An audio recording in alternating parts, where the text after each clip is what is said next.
Un gruppo di giornalisti veneti e trentini sono stati in visita a Segusino per conoscere i prodotti tipici, ma anche per ammirare il famoso presepio che ogni anno richiama migliaia di visitatori.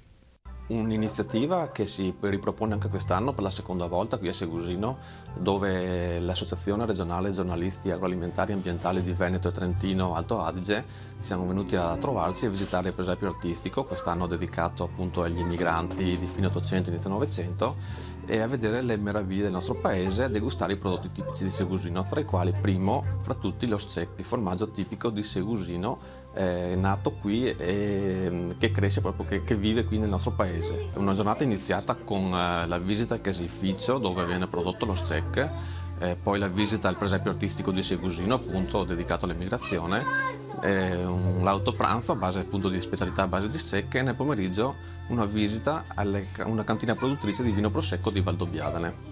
L'impressione è di un territorio dalle grandi potenzialità. La cosa che più ci sorprende positivamente è soprattutto la giovane età di coloro che stanno portando avanti le attività del territorio. C'è un grande amore per esso e speriamo che le istituzioni li aiutino adeguatamente. E voi come potete aiutarli?